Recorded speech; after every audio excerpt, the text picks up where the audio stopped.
Tenemos alrededor de unos 200 billones con B, 200 millones de conexiones en el cerebro. Cualquier cosa que aprendemos altera algunas de estas. Y es en este patrón de conexiones, esta neurona que se conecta con la otra y con la siguiente, y esta con la otra y con la otra, es en este patrón donde almacenamos la memoria. Tanto aprender es cambiar nuestro cerebro.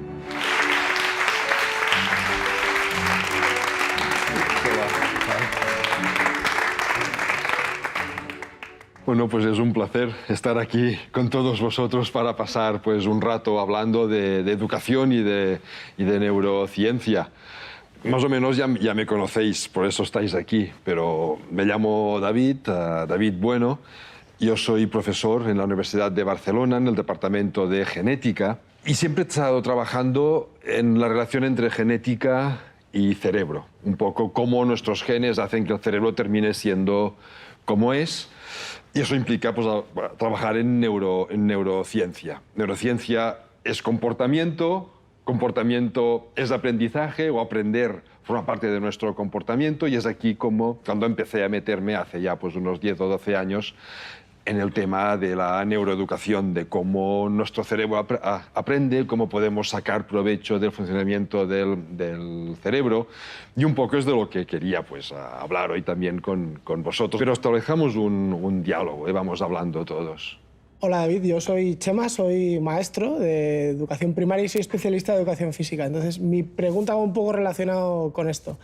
¿Qué opinión tienes tú como experto en este sistema educativo que estamos tendiendo a hacer en el que cada vez las artes, las plásticas, la música y la educación física va teniendo menos importancia en la educación de nuestros pequeños? ¿Cómo tú crees que eso afecta o tiene una importancia en el desarrollo neurocognitivo de nuestros alumnos? Mira, lo puedo resumir en una sola palabra. Horrible. Es horrible limitar las horas de plástica, de música, de educación física, porque precisamente son los aprendizajes más transversales que hay. Especialmente en primaria, también en secundaria, pero especialmente en primaria, el resto de asignaturas deberían construirse encima de la música, la plástica y la educación física. La educación física, por ejemplo, exige coordinación de movimientos, pero exige aprender a secuenciar los movimientos. Cuando tú haces cualquier actividad física, si estás lanzando pelotas a una canasta, si primero sueltas la pelota y después haces así, la pelota no jamás llegará a la canasta. Tienes que secuenciar los movimientos. Pues bueno, la parte del cerebro que aprende a secuenciar es exactamente la misma que después nos permite secuenciar cualquier actividad de nuestra vida. Saber que primero debemos hacer una cosa y después otra, que al revés no funciona. Por lo tanto, a través del ejercicio físico estamos entrenando partes del cerebro que van a ser cruciales para leer, para sumar, para cualquier otra actividad intelectual. No solo eso, el ejercicio físico hace que las neuronas de nuestro cerebro puedan establecer más fácilmente conexiones entre ellas. Es un sistema químico, se descubrió hace 2 o 3 años, no más. Pero hacer ejercicio posibilita después poder aprender cualquier otra cosa, con mucha más facilidad que si no se ha hecho ejercicio físico. Lo mismo podría decir con la música. La música es una gimnasia cerebral. Es de las pocas actividades que activan todo el cerebro simultáneamente, más que resolver una multiplicación o No. La música. Debería haber música en todos los niveles, no solo escuchar música, sino tocar música, o un instrumento, lo que sea. Y lo mismo con la plástica. Tanto la música como la plástica apelan directamente a las emociones de la persona. Y las emociones ya irá saliendo después. Las emociones son cruciales para aprender cualquier cosa. Por lo tanto, debería ser al revés. Montar el currículum en base a esto y añadir luego el resto. Hola, mi nombre es Marta, estudio Magisterio y mi pregunta va en relación a esto que acabas de decir. Nos has dicho que la educación física activa muchas partes de nuestro cerebro, pero ¿cómo realmente nuestro cerebro aprende? ¿Cómo aprendemos? Mira, esta es una de las cosas que poca gente sabe también, A ver, la neurociencia es una gran desconocida todavía porque solo hace 15 o 20 años que se está trabajando a nivel profundo con el cerebro humano. Cualquier cosa que nosotros aprendemos, el cerebro lo guarda en un patrón de conexiones determinado. Me explico mejor. A ver, nuestro cerebro está formado por células, por neuronas. Tenemos aproximadamente unos 85.000 millones de neuronas en el cerebro, pero el número no es importante. A ver, necesitamos un mínimo para funcionar como seres humanos, pero no viene ni de 5.000 ni de 10.000 millones más o menos. No se es ni más listo ni menos listo, ni más creativo ni menos creativo. Lo que importa para el cerebro son las conexiones que hacen estas neuronas entre ellas. Tenemos alrededor de unos 200 billones con B, 200 millones de conexiones en el cerebro. Cualquier cosa que aprendemos altera algunas de estas conexiones y es en este patrón de conexiones, esta neurona que se conecta con la otra y con la siguiente y esta con la otra y con la otra, es en este patrón donde almacenamos la memoria. Por tanto, aprender es cambiar nuestro cerebro, cambiarlo físicamente, porque hacemos conexiones nuevas. Esto es lo que es aprender. No solo eso, cuantas más conexiones haya en un aprendizaje, mejor lo recordamos y con más eficiencia lo podemos utilizar.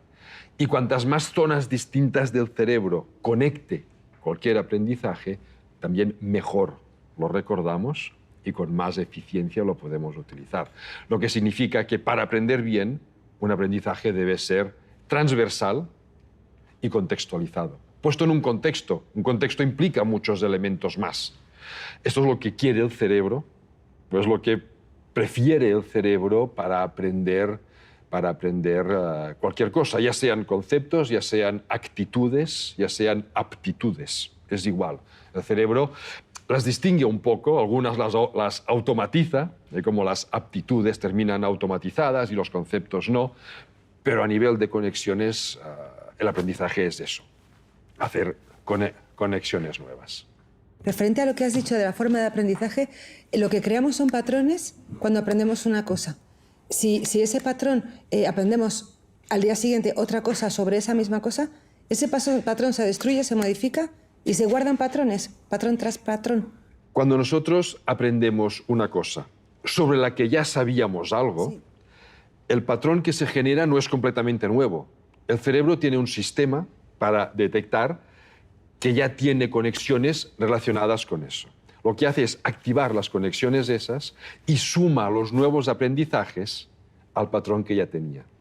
Lo amplía, lo refina, lo perfila. De esta es la forma que tenemos de construir conocimiento, construir aprendizajes de una cosa sobre la siguiente y la siguiente. Es muy útil porque nos permite relacionar aspectos muy diferentes, pero encierra un pequeño peligro. Y es que si aprendemos una cosa de forma incorrecta, cualquier aprendizaje posterior sobre el mismo tema se sustentará en un aprendizaje incorrecto, que se mantendrá ahí. Aprender es fácil. El cerebro busca aprender, está programado para aprender, pero le cuesta muchísimo desaprender. Desaprender es muy complejo para el cerebro. Está programado para hacer conexiones nuevas, pero excepto en un momento muy concreto de la vida, que es la adolescencia, que es otro mundo, ya hablaremos, sí, excepto en este instante, le cuesta mucho deshacer las conexiones que ya ha hecho. Considera que si en un momento dado ha hecho una conexión es porque era interesante. ¿Para qué borrarla luego? Y la guardamos siempre. Lo guardamos siempre, aunque sea incorrecto. Lo que no significa que no podamos modificar aprendizajes incorrectos. A través de repetir muchas veces el mismo aprendizaje de forma correcta, al final terminamos teniendo más conexiones correctas que no incorrectas. Pero las incorrectas siguen ahí y en algún momento dado pueden aparecer sin que nos lo esperemos. Yo soy Clara, me dedico a gamificación y más o menos todo esto entra en este bloque. Y entonces sí que tenía curiosidad porque normalmente la gente diferencia mucho en el tema de aprender conocimientos o aprender competencias, ¿no?, en educación. Quizá nos hemos centrado mucho en el tema del conocimiento y ahora intentamos centrarnos en el tema de competencia, pero por lo que comentas del cerebro, digamos que el cerebro aprende competencias, ¿no? A ver, el cerebro es dinámico, no es estático, está constantemente en flujo, pasando información de un sitio a otro. Esta información pueden ser conocimientos, conceptos, pero sobre todo son actitudes y aptitudes, son las competencias. Saber una cosa porque sí, al cerebro no le importa lo más mínimo y por lo tanto tiende a no retenerlo o a no retenerlo bien. Lo que le interesa es qué hace con ese conocimiento, que eso es toda la parte de competencias o de procedimientos. Aprender uno sin el otro no sirve absolutamente para nada. El cerebro busca mezclar las dos cosas. Y si tiene que elegir, elige antes las competencias que los conceptos por sí mismos. Y tú que te dedicas a la gamificación, la forma natural, instintiva. Aprender es un instinto. Tú dejas a un niño solo y aprende. Aprende lo que encuentra a su alcance, pero aprende. La forma instintiva que tenemos de aprender como especie es a través del juego. De ahí la gran importancia de la gamificación. El juego es ensayo, el juego es error, el juego es perfeccionamiento, el juego es interacción con el entorno y muy especialmente con las demás personas. El juego es posibilidad de equivocarte sin que pase nada. Y aquí está la gran importancia del juego como herramienta educativa. De hecho, la educación en los centros escolares debería ser vivida como un juego. Un juego no significa estar siempre divertido, siempre riendo. Un juego significa esto, poder ensayar, poder practicar, poderte equivocar libremente, sabiendo que después lo vas a hacer mejor y vas a rectificar lo que no funciona.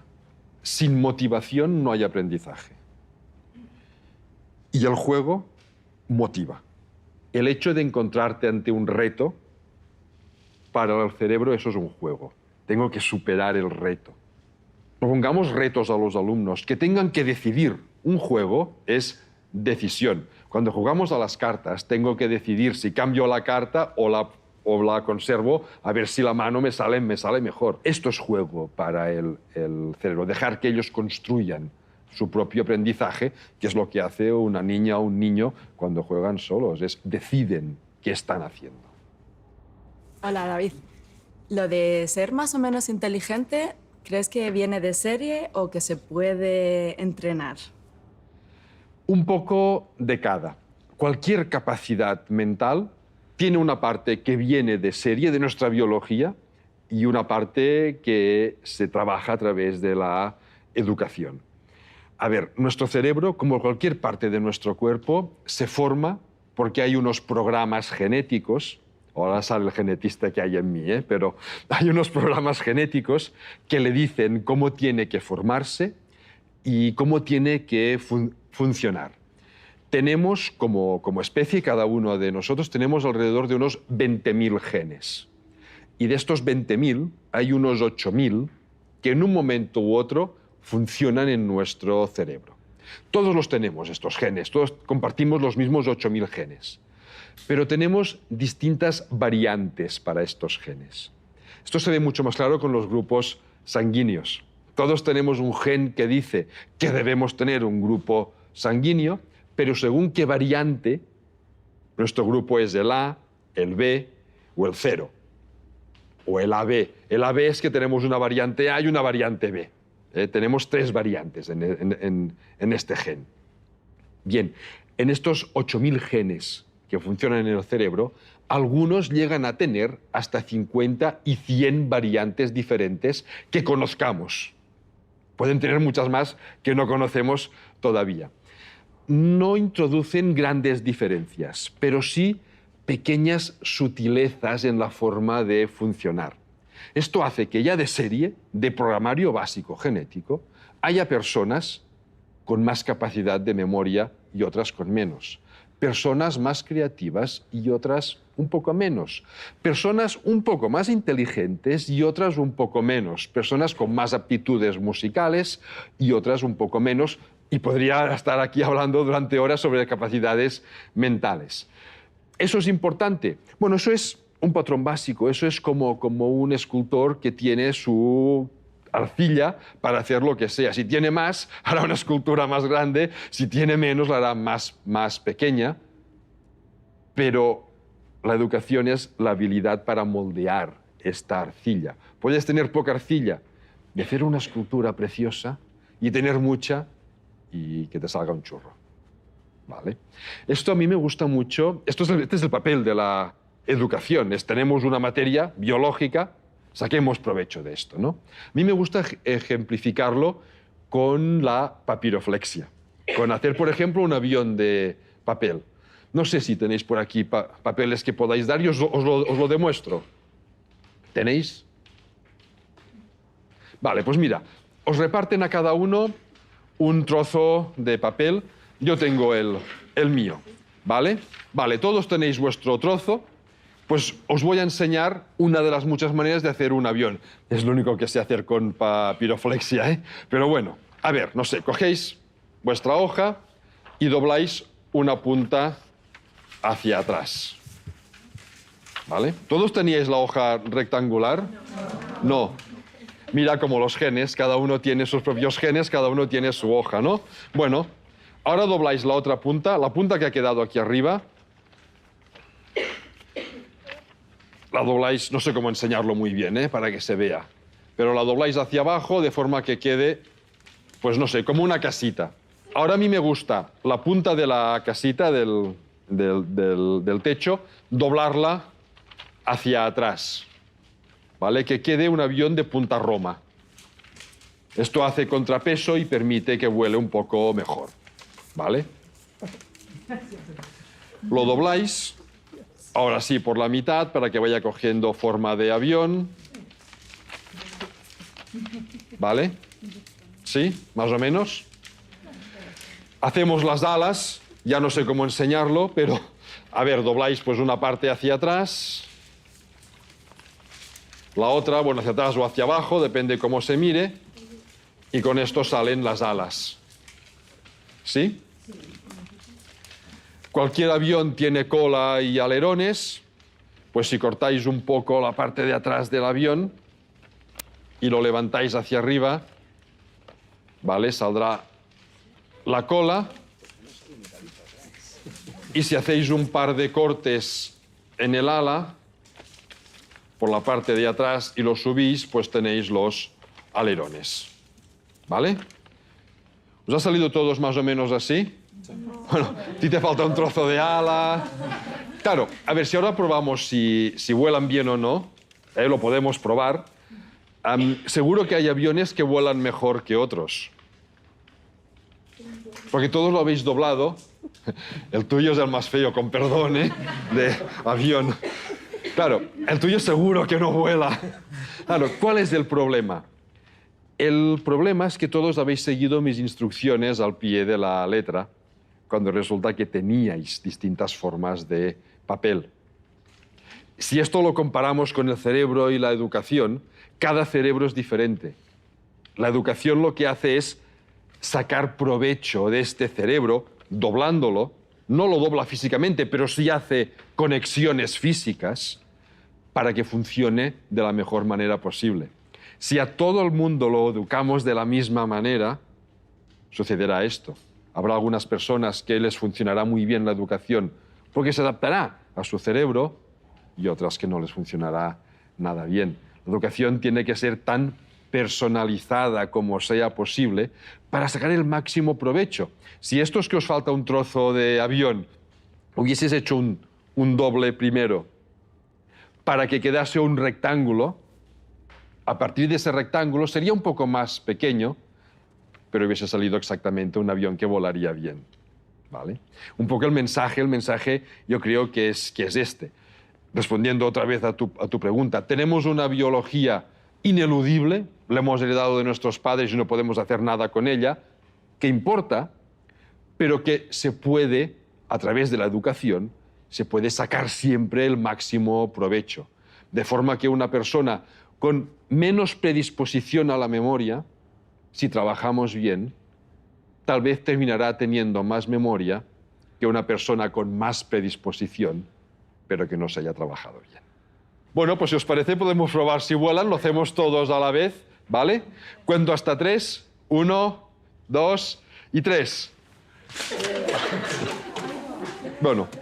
Me encanta el ejemplo, creo que ha sido súper gráfico de entender cómo cada cerebro es único, ¿no? A pesar de un poco la partida que nos dan nuestros padres y nuestras madres, pero el mensaje significativo de esto en el fondo es, de cara a los maestros, es que se han acabado las etiquetas, ¿no? Es decir, que los alumnos no son ni listos ni tontos, ni se le dan bien unas cosas ni se le dan bien otras. Entonces, ¿cómo podemos combatir este mensaje de las aulas tan centradas en, si no se te dan bien la lengua, que se te den bien las mates y si no viceversa, y entender esa diversidad de cerebros que hay dentro del aula y que cada cerebro es único? ¿Cómo los maestros debemos de enfocar esta parte de la diferencia de esas capacidades dentro del aula? No es sencillo. No es sencillo eliminar las etiquetas, no porque no se puedan y no se deban eliminar, es porque socialmente estamos acostumbrados a etiquetarlo todo. ¿Cómo hacerlo?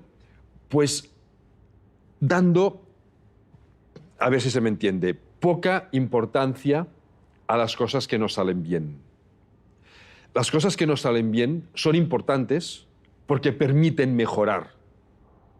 Es dando una visión positiva.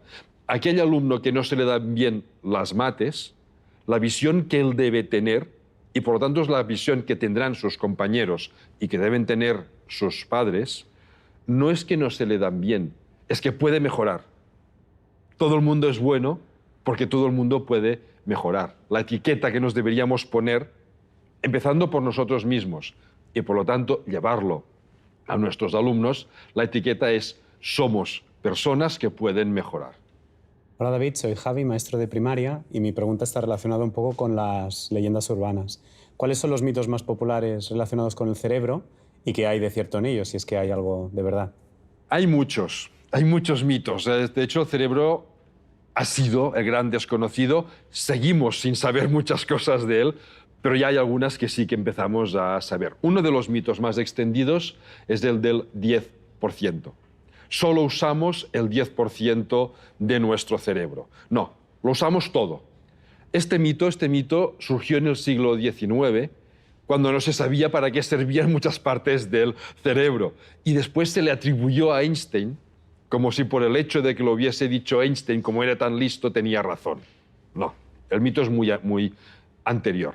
A ver, para empezar, usamos todo el cerebro, pasa que no lo usamos todo simultáneamente. En cada momento usamos la parte del cerebro que necesitamos para hacer esa tarea. Cuando estamos hablando, usamos unas zonas distintas a cuando estamos tocando un instrumento musical o a cuando estamos manipulando algo con las manos. Si juntamos todas las actividades que hacemos en nuestra vida o en nuestro día, estamos usando el 100% de nuestro cerebro. Otro de los mitos que hay es el de las inteligencias múltiples. Y este es un mito que voy a desmitificar para remitificarlo otra vez. A ver, cuando salió la hipótesis de las inteligencias múltiples, fue muy útil porque hasta ese momento se consideraba la inteligencia como una sola cosa y muy centrada en lógica matemática, en lingüística y en poquita cosa más. Bueno, las inteligencias múltiples lo que dijo es, no, hay muchos más aspectos de la personalidad humana que son cruciales para nuestro día a día y que se reflejan en nuestro potencial. La parte interpersonal, la intrapersonal, capacidad de pensar tú solo o de analizar tus propios pensamientos, tus propios procesos mentales.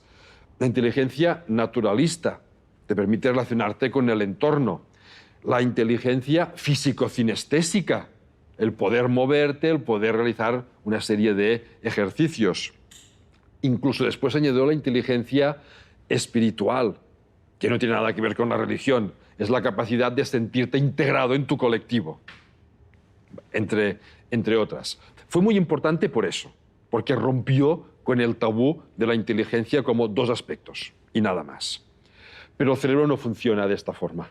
Funciona como un todo integrado. La inteligencia es una. Pasa que se nutre de muchos aspectos diferentes. Es imposible explicar matemáticas solo apelando a las partes lógico-matemáticas de nuestro cerebro. Cuando explicamos matemáticas lo hacemos con el lenguaje.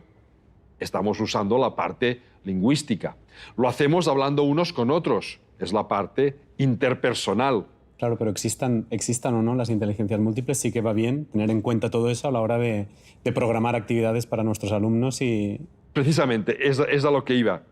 Desmitifico las inteligencias múltiples, pero siguen siendo muy útiles pensar en estos términos, sabiendo que el cerebro no funciona así, cuando planificamos ejercicios, cuando planificamos cualquier actividad con nuestros alumnos. Si incluimos muchas de estas partes, el aprendizaje es más transversal, más contextualizado, y el cerebro lo asimila muchísimo mejor, lo puede usar con más eficiencia. Por lo tanto, es un mito que, siendo un mito, bueno, como recurso, pues sigue siendo muy, muy útil.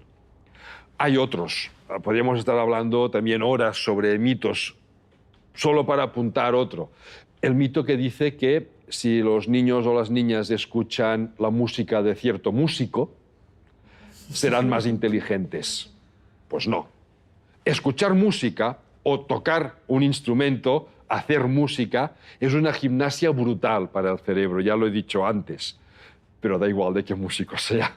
Lo importante es la música, ¿vale? Has dicho que el cerebro, inicialmente, ¿no? que actúa, por un lado, ¿no? la función ejecutiva, corrígeme si me equivoco, ¿no? porque el tema cerebro tampoco controlo, por función ejecutiva realizas una cosa, pero está funcionando sobre esa parte del cerebro. Es decir, el cerebro no es multitasking, digamos. Entonces, pero tú cada vez que haces algo, por ejemplo, si lo conectas con la parte emocional, aunque sea un acto mecánico, es porque tú lo has aprendido de esa manera en unas circunstancias emocionales determinadas. Entonces, sí estás conectando distintas partes del cerebro. Sí, sí, siempre conectas. Es imposible tener solo una parte del cerebro conectada. Hagas lo que hagas, el cerebro se nutre de muchas cosas diferentes. Pero entonces sí podríamos decir que el cerebro es como dijéramos multitasking, ¿no? Hace varias tareas al mismo tiempo, implicando a distintas áreas, distintas zonas. A ver, no es que haga muchas tareas al mismo tiempo, es que utiliza muchas zonas para realizar una tarea. Y cada zona está especializada en un aspecto diferente. De hecho, el multitasking, a ver, funciona y no funciona. Tenemos distintos tipos de memoria. La memoria sensorial, que es lo que nos permite captar cosas del entorno. Esta memoria dura menos de un segundo y se olvida. La memoria a corto término, esta es la que nos permite hacer multitasking, pero no permite gestionar más de 5 o 6 cosas simultáneamente, que ya son muchas, ¿eh? Ya son muchas y esto es el máximo. Mucha gente no llegamos ni a eso. Pero este multitasking no dura más de 20 segundos. Por lo tanto, es un multitasking a muy, muy corto término, ¿vale? La memoria a largo término no es multitasking. Está centrada en una cosa y después pasa a otra. Lo que pasa es que la de corto término puede estar sacando información ahora para esto, ahora para aquello. Lo que sí es importante, que has mencionado, son las emociones. Las emociones son cruciales en cualquier aprendizaje. De hecho, sin emociones, el cerebro no recuerda nada, porque no le importa. Al cerebro le importan las emociones. El resto es accesorio a las emociones. Las emociones son patrones de conducta preconscientes, es decir, que se generan sin que seamos conscientes de que se están generando, y hasta que no se manifiestan, no somos conscientes de esa emoción. Son patrones de reacción rápida. El miedo es una emoción, la alegría es una emoción, el asco es una emoción. Es lo que nos permite reaccionar sin pensar, porque son preconscientes, ante una situación que puede ser una amenaza o una oportunidad para sacar provecho antes que otro, ¿vale? Y eso es lo que el cerebro valora, esta inmediatez que le permite sobrevivir. Sin emociones, nadie sobreviviría. Las emociones se generan en una parte profunda del cerebro muy primitiva que se denominan amígdalas, pero no son las del cuello. Si a alguien le han extirpado las amígdalas, sigue teniendo emociones. Es una palabra polisémica, significa varias cosas. Como las emociones son cruciales para sobrevivir, cualquier aprendizaje que lleve emociones asociadas, el cerebro lo interpreta como es importante para sobrevivir, tengo que recordarlo bien por si vuelve a pasar algo parecido, saber qué debo hacer. Por eso el cerebro almacena muy bien cualquier aprendizaje que lleve emociones y el resto, como no es importante para sobrevivir, ¿para qué gastar neuronas recordándolo? Hola, soy Carmela, soy profesora de educación infantil y especialista en educación emocional.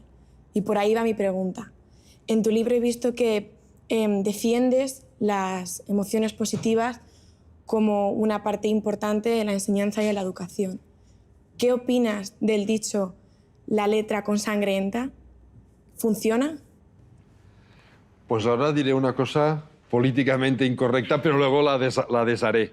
Fenomenal. La letra con sangre puede entrar, pero es un riesgo, es un peligro, es una mala construcción de la personalidad de cualquier individuo.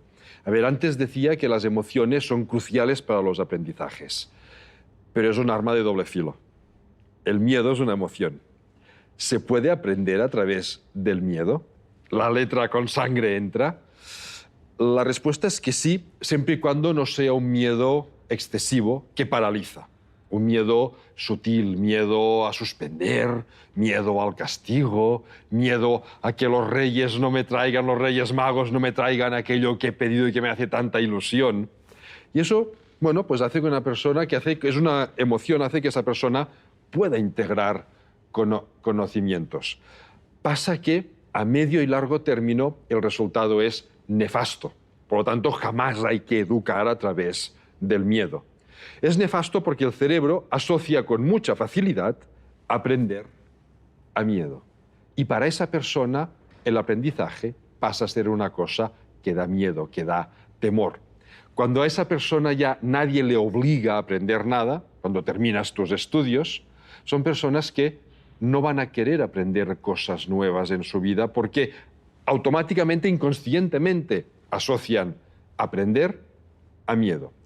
Pero eso es imposible. Cada día aprendemos cosas nuevas, solo con levantarnos, hablar con un compañero, estar con los alumnos, leer la prensa, leer un libro. Cada día aprendemos cosas nuevas. Por lo tanto, van a ser personas con menos calidad de vida porque vivirán su día a día con un cierto temor. El de ¿qué va a cambiar hoy? Aparte van a ser personas que no van a querer ser transformadoras de su entorno. Yo creo que una parte muy importante de la educación es formar personas que sean transformadoras, que se integren en la sociedad, que respeten a toda la sociedad, pero que si algo no les gusta, se sientan capaces de transformarlo por las vías adecuadas de cualquier transformación. Pero claro, transformar significa innovar, significa cambiar, significa aprender cosas nuevas. Por lo tanto, van a ser personas que no serán transformadoras. En cambio, ¿qué emociones son las que no solo ayudan a aprender, sino que además generan personas que a medio y largo término sí van a querer ser transformadoras, no les va a dar miedo el cambio, la innovación, el aprender a aprender, esto que está tan de moda, aprender a aprender? Pues una es la alegría. La alegría es una emoción que se transmite socialmente. El miedo es individual, yo tengo miedo, los demás no sé. La alegría la manifestamos para ser transmitida socialmente. No es risa. La alegría es esta cara con una boca relajada, los ojos algo más abiertos de lo que es habitual, sin tensión, que transmite a las demás personas no hay nada que temer. Yo no represento ningún peligro para vosotros, vosotros no representáis ningún peligro para mí, por lo tanto podemos confiar unos en otros, podemos crecer conjuntamente. Aprender a través de la alegría significa aprender con confianza, ¿vale? Y aquí está la gracia de la alegría. Y hay otra emoción tan importante como la alegría para los aprendizajes y es la sorpresa. Las amígdalas de las que hablaba antes son las que detectan si una situación es una amenaza, miedo, ira para defendernos, o es una oportunidad. Pero ¿qué pasa si la situación no sabemos cómo interpretarla? Se activa la emoción de sorpresa. La sorpresa es no sé qué es. La sorpresa tiene muchas ventajas. La primera es que para responder a la sorpresa se activa otra zona del cerebro que está al lado mismo de las amígdalas, que se llama tálamo, que es el centro de la atención. La sorpresa incrementa la atención. ¿Por qué? Porque si no sabemos eso qué es, hay que estar atentos para ver qué es. Y sin atención no hay aprendizaje, o es mucho menor. Pero no solo eso. El tálamo, esta estructura del cerebro, no solo forma parte del sistema de atención, sino de otro sistema más amplio junto con otras zonas, que es el sistema de la motivación. Y la motivación es crucial en cualquier aprendizaje. Sin motivación tampoco no hay aprendizaje posible o es mucho menor. La motivación necesita también su pequeño apunte. A ver, la motivación no es nada más que un aporte extra de energía al cerebro en forma de glucosa, que es lo único que come el cerebro, y oxígeno para poder quemar la glucosa para generar energía. Pues la motivación es un aporte extra de glucosa y oxígeno que permiten al cerebro funcionar con más eficiencia y durante más tiempo. Por eso una persona motivada puede trabajar mucho rato sin cansarse. Al final le viene todo el cansancio de golpe. Claro, ha consumido mucha energía y su cuerpo le debe hacer saber que ahora toca descansar un rato. Sí. Pero una persona sin motivación está cansada antes de empezar. ¿Por qué? Porque no tiene energía ni para empezar a hacer nada. De ahí la importancia de la sorpresa, atención, motivación y otro aspecto más. La motivación es placentera. Como hay más energía al cerebro, funciona holgadamente y eso nos genera placer, sentimiento de recompensa. Lo que hace que todo lo que aprendas en este circuito, el cerebro lo valora como algo positivo, una recompensa, algo que da placer. Estos son los dos puntos, las dos emociones claves para el aprendizaje. Alegría, confianza y sorpresa. Atención, motivación, placer y recompensa. Hola, soy Gladys y soy madre de 3 niños adolescentes. Y yo a veces no los entiendo. No nos comunicamos bien. Parece que hablan otro idioma diferente del mío. ¿Cómo funciona el cerebro de un adolescente? Mira, te comprendo muy bien. Yo soy padre de 2 niños adolescentes, así que, y tampoco no los entiendo muchas veces. Te cuento. Mira, la adolescencia es una época de cambio brutal, radical, y quien menos se entiende son los adolescentes a ellos mismos. O sea, nosotros no los entendemos, o nos cuesta entenderlos, pero es que a ellos les cuesta todavía más entenderse. Es una época de cambio radical. Pasan de ser niños y depender de sus padres para todo, a ser jóvenes, adultos, que van a hacer la vida por su propia cuenta. Eso es un proceso de maduración impresionante para el cerebro. Suceden muchas cosas aquí. Sucede, por ejemplo, que se eliminan conexiones neurales. Antes, cuando hablaba de que es muy fácil hacer conexiones y muy difícil para el cerebro deshacerlas, hay una excepción, la adolescencia. Es una época que se produce lo que se llama el podado neuronal. Como un árbol que podas las ramas que sobran, pues el cerebro analiza todas aquellas conexiones que no usa, las elimina. ¿Para qué tenerlas si no las uso? Entonces es una época importante de que sigan trabajando con el cerebro para que las mantengan, cuantas más mejor, ¿vale? Pero el cerebro lleva a esto. Claro, este podado significa que a veces algunas actitudes que tenían de niños de repente desaparecen. Y hasta que no aparece la nueva conexión... La construyen, ¿no? Hasta que no construyen una nueva conexión, parece que estén desorientados. No, no lo parece. Están desorientados, pero es que no hay la conexión, no la encuentran porque no existe. Tienen que hacerla de nuevo. Es la época en que madura la capacidad de raciocinio, madura el control emocional, Claro, y alguien dirá, control emocional y adolescentes como que no casan mucho, ¿no? No, no. El descontrol emocional que muestran señala, indica que están madurando emocionalmente. Ahora, ¿cómo madura el cerebro? Madura por ensayo y error. Ante cualquier circunstancia, ensayan una respuesta emocional que funciona, que es bien valorada por su entorno, por los adultos. Eso queda implantado en el cerebro. Al cabo de un día, de 5 minutos, otra circunstancia, otro ensayo emocional. A lo mejor fallido. Hacen una auténtica criaturada y todo el mundo, pero si parecía que estaba madurando, ¿ahora por qué hace esto? Porque le toca hacerlo, porque está ensayando. Lo importante no es el descontrol emocional. Lo importante es que a medida que van pasando los años, cada vez haya menos descontrol y se vaya ciñendo a los comportamientos adultos. Eso es lo que indica que están madurando. Aquí también hay un riesgo. Decía, ellos perciben que maduran bien por su interacción con el entorno, que son los padres, son los maestros y son sus compañeros. Lo que significa que si los compañeros valoran bien una respuesta emocional que en los adultos no funcionará, puede quedarles implantada. Ahí viene la gran tarea del profesor como líder de su aula. El profesor es el líder de su aula y debe ser el ejemplo. Pues la gran tarea del profesor de evitar, reforzar comportamientos emocionales que no son provechosos para ellos.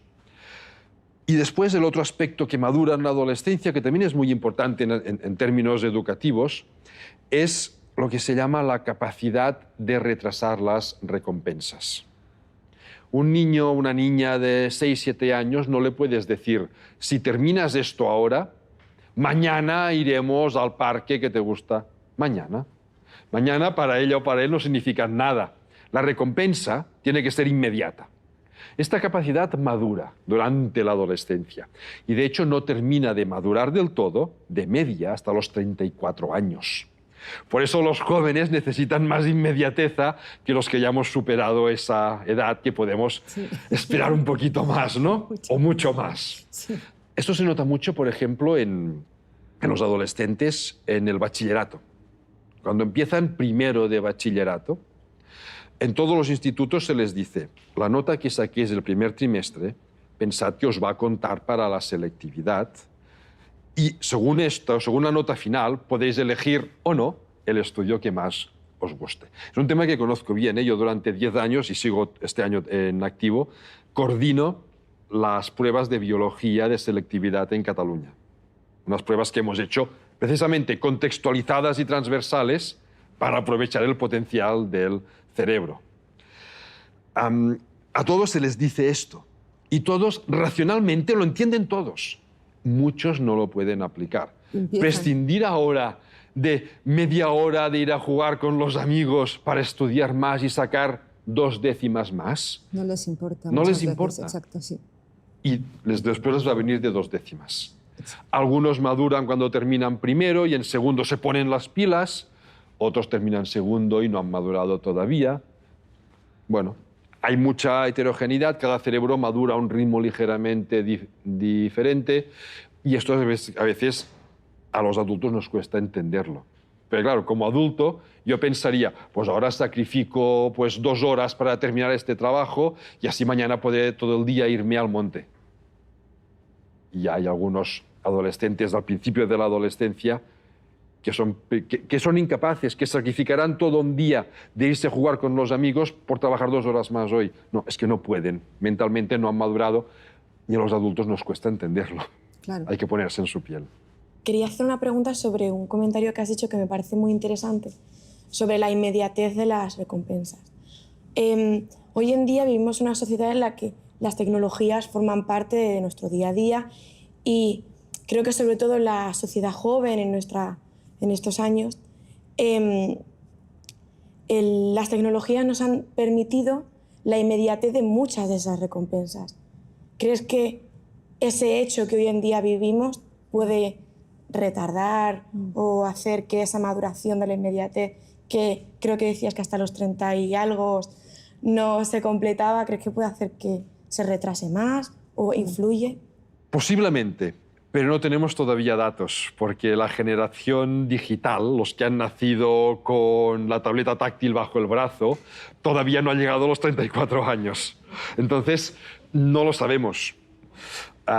Yo creo que sí, que se va a notar, pero es una intuición, es una hipótesis de trabajo, no tenemos todavía. Lo que sí se ha visto es que el uso de tecnologías altera el cerebro, eso sí. No es bueno ni es malo. El cerebro se adapta a lo que encuentra para que funcionemos bien en nuestro entorno. Si hay tecnología, se adapta a la tecnología para que funcionemos bien. O sea, no es bueno ni es malo, es su trabajo. Se ha visto que la generación digital tiene menos conexiones en la zona que gestiona la memoria, porque externalizamos la memoria en un aparato. ¿Es bueno o es malo? No, ni es bueno ni es malo, porque todos lo hacemos, los adultos también. Y en cambio tienen más conexiones en la zona que permite integrar más informaciones entrantes. ¿Por qué? Porque con la tecnología digital tú puedes tener en tu tableta 20 páginas abiertas e ir pasando de una a otra. Necesitas más capacidad de integrar. Antes, la generación analógica, cuando íbamos con libros en papel, tenías como mucho 1 o 2. No necesitabas integrar tanta información. Esto sí que se nota el cambio, pero no es bueno ni es malo. Nos hemos adaptado. Tengo una pregunta relacionada con la tecnología. Ahora que en casi todos los colegios se están empezando a implementar proyectos de tecnología, one-to-one o similar, yo tengo mi opinión un poco de cuando se introducen edades muy tempranas en la que el desarrollo madurativo del cerebro quizás no sea tan el adecuado y además que se descontextualiza mucha información. ¿Cómo afecta a largo la implementación de tecnología en edades muy tempranas, de los 3 a los 6 años, en el cerebro de los alumnos? Volvemos a lo mismo de antes. Todavía no tenemos datos concluyentes. ¿Tu intuición? Porque tienen que pasar años, tienen que llegar adultos. Los que tenían 3 años cuando se les introdujo la tecnología todavía no tienen 30 o 40 años, que es cuando podremos tener el panorama completo. Lo que sí sabemos, lo que sí se sabe, es que a las primeras edades tempranas, lo que tienen que hacer es lo que se ha hecho toda la vida. Manipular, tocar, experimentar, jugar, no virtualmente, sino con objetos reales.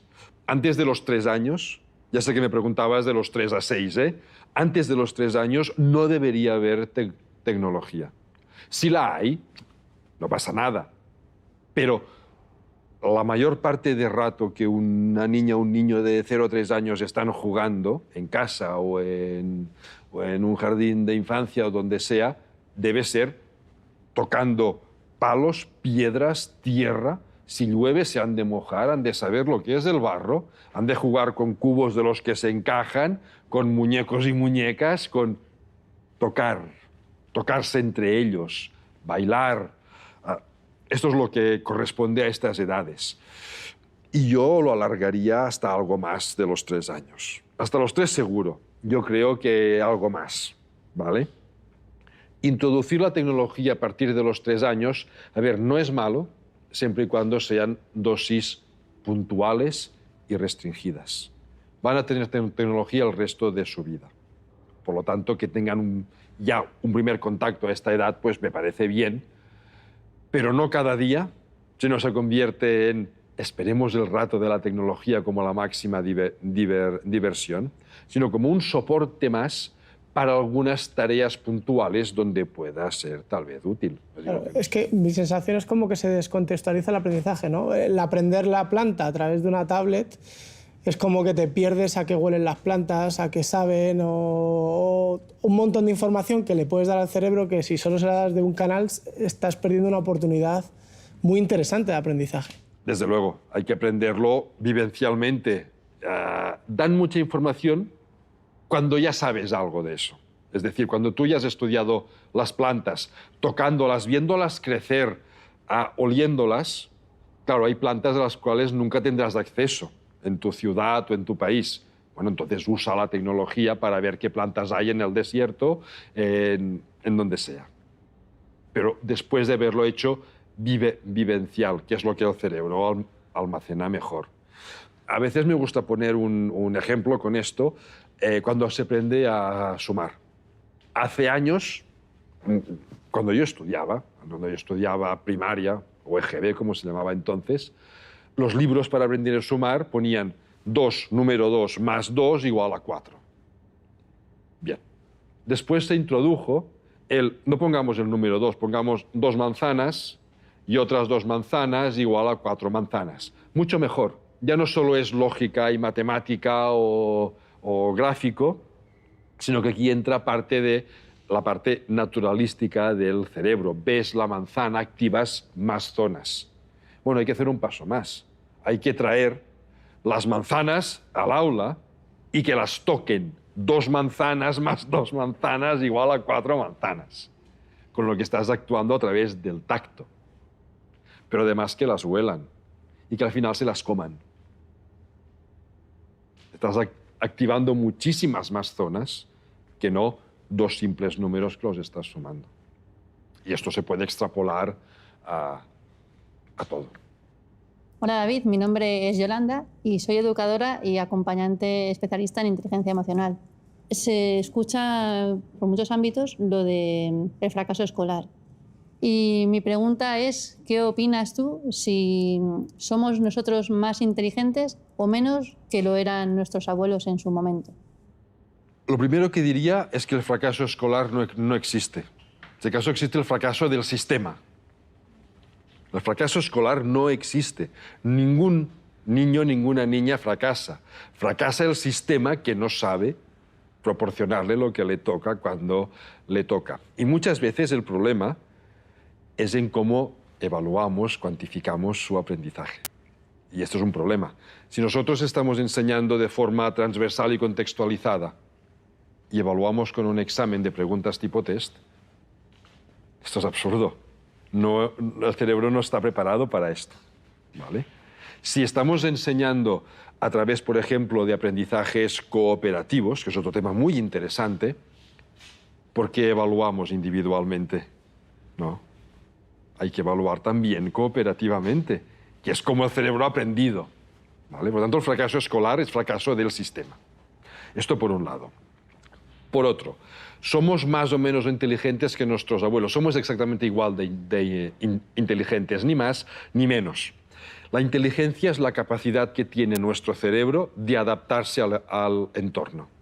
Nuestro cerebro se adapta a nuestro entorno y al de nuestros abuelos se adaptó a su entorno. Ahora, a mí me dan un azadón para ir a plantar y no sabría ni por dónde empezar. ¿Soy menos inteligente que mis abuelos que sí sabían cómo hacer un huerto? No, su cerebro se adaptó a su entorno y el mío se ha adaptado a otro entorno. Y las nuevas generaciones se adaptan a un entorno diferente. En algunos aspectos son más rápidos que nosotros. En la tecnología digital cualquier joven es más rápido que yo, ¿vale? Y en otros aspectos no. David, estás hablando todo el rato de conexiones, contextualizar.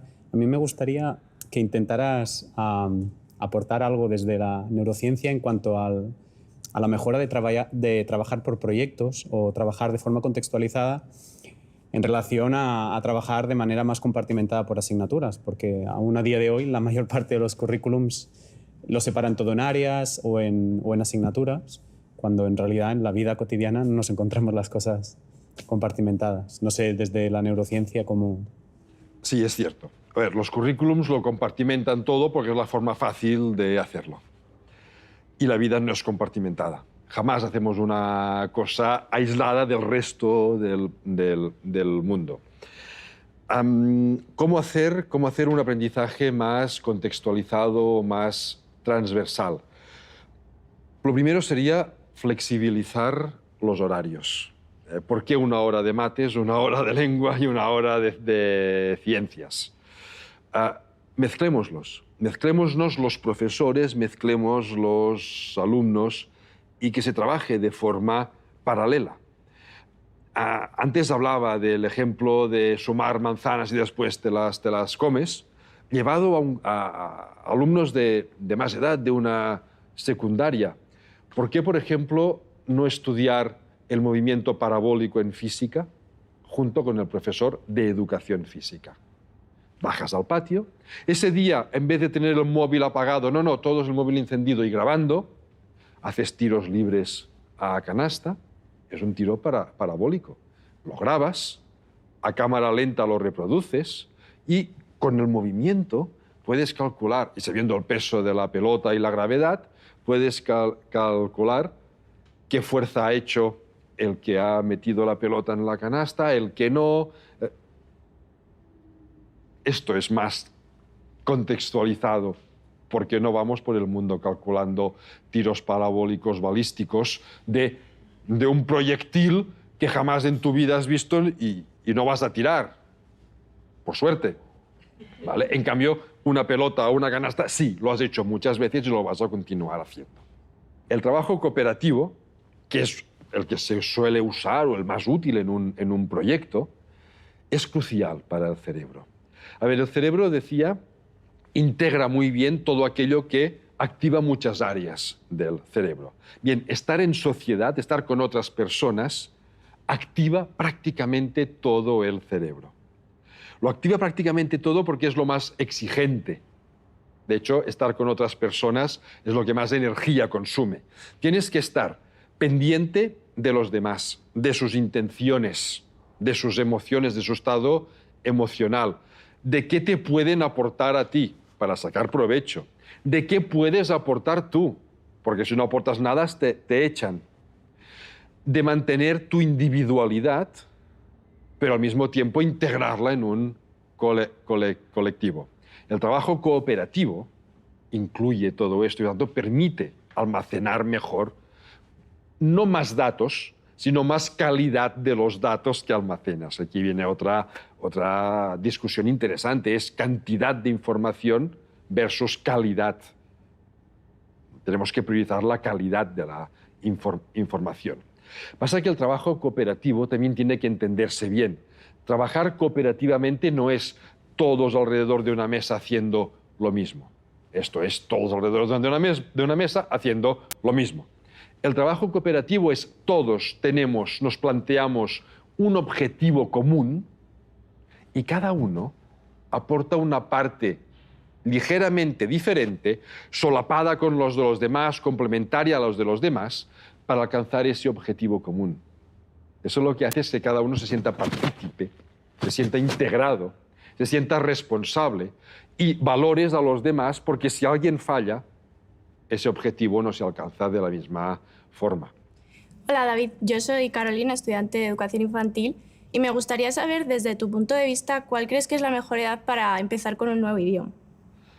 Cualquier edad es buena para empezar con un nuevo idioma.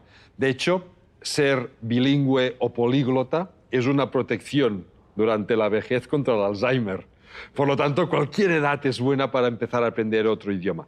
Lo que cambia es la manera como aprendemos ese idioma.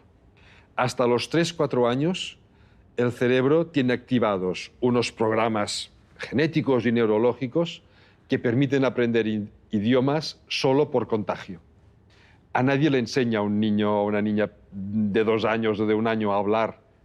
Aprende por imitación, por contagio. Como máximo, corregimos algún sonido que no hace bien, pero aprende por contagio. Y puede aprender varios idiomas simultáneamente, 2, 3, 4, y los distinguirá desde el primer instante. Tal vez, si aprende más de un idioma simultáneamente, los que somos bilingües hemos aprendido 2 idiomas simultáneamente, tardas un poquito más en lanzarte a hablar, 15 días más. O sea, insignificante. Y cuando empezamos a hablar, distingues perfectamente ambos idiomas. No los mezclas, ¿vale? El cerebro los ha incorporado ambos. A partir de los 4 años, esta posibilidad se cierra para siempre. Ya nunca más vas a poder aprender idiomas por contagio. Hay excepciones, hay personas especialmente dadas a los idiomas que pueden siempre, pero son los menos, ¿no? A partir de ahí, hasta los 11, 12 años, el aprendizaje de un idioma pasa por el juego. tiene que ser jugando, viendo películas en el idioma que corresponda. Debe ser un aspecto que no implique poner los codos para estudiar, pero más elaborado que un simple contagio. ¿Vale? Cualquier idioma, puedes aprenderlo también de esta forma. Y a partir de los 11 o 12 años, entonces ya puedes aprender idiomas poniendo codos. Básicamente porque el cerebro ya está capacitado para hacer conexiones nuevas en la zona que gestiona el lenguaje por simple estudio. Lo que no significa que sea más agradable hacerlo también a través de películas o canciones o así. En esta etapa intermedia, una de las herramientas más útiles es la música. La música activa emociones siempre. Emociones, ya he dicho, que facilita cualquier aprendizaje, por lo tanto, aprender idiomas cantando, aprender idiomas bailando, aprender idiomas jugando, es la forma como debe hacerse. No hay edades, solo hay estrategias diferentes. Y que nadie tema aprender muchos idiomas. Ya lo decía, protegen contra enfermedades neurodegenerativas, pero además se ha visto que las personas que son bilingües o más, o políglotas, les es más fácil tomar decisiones. Las personas monolingües son más lentas, no más lentas, perdón, son más rápidas tomando decisiones, pero aciertan menos veces. Por un motivo, es simple entrenamiento. Una persona bilingüe, su cerebro, aunque tú no te des cuenta, su cerebro está constantemente decidiendo en qué idioma me hablan, en qué idioma debo responder. Por lo tanto, la zona de toma de decisiones está muy trabajada. Una persona monolingüe no. Responde más rápido porque solo tiene una vía de respuesta, pero acierta menos porque no está tan trabajado para tomar decisiones. Por lo tanto, es bueno, sería bueno que todos fuésemos, como mínimo, bilingües. Da igual los idiomas. Hola David, soy María, trabajo de orientadora en un centro escolar y yo tenía una duda y es sobre todo en el ámbito de actualmente estamos en una sociedad muy competitiva, los papás y las mamás nos están exigiendo en todo momento cuando los niños tienen que aprender, o bien como acaba de comentar mi compañera, un idioma, y sobre todo insisten mucho a qué edad van a aprender sus hijos a leer y a escribir. Yo te preguntaría por esta cuestión, te preguntaría por el hecho de cuál es la mejor edad para adquirir la lectoescritura y para que los niños empiecen a trabajarla en el aula. Mira, la diversidad de cerebros y la diversidad en que va madurando el cerebro es enorme. No se puede decir cuál es la mejor edad. Hay un intervalo. Lo normal es poder empezar a leer a partir de los 4 años. El currículum actual prevé que sea sobre los 5, para que sí, cuando a los 6 empiecen primero de primaria ya puedan leer frases simples. Pero hay mucha diversidad. Hay algunas niñas, algunos niños que con 3 años pueden aprender y otros que hasta los 6 o 7 su cerebro no ha madurado suficiente para aprender a leer. Leer es muy bestia para el cerebro. Es muy bestia. Exige mucho. Exige tener un dominio de la lengua oral, que eso a partir de los 3-4 años la mayor parte de personas tienen, pero además implica tener lista la maduración, no que haya madurado, pero que pueda empezar a madurar la zona de abstracción del cerebro, porque el lenguaje escrito es abstracto. Un palito vertical del que salen 3 palitos horizontales lo llamamos E mayúscula, por convenio. Por sí mismo ese símbolo no lleva ningún sonido asociado. Esto es abstracción. El problema no es empezar a los 3 o a los 6, el problema es forzar la máquina más allá de sus límites.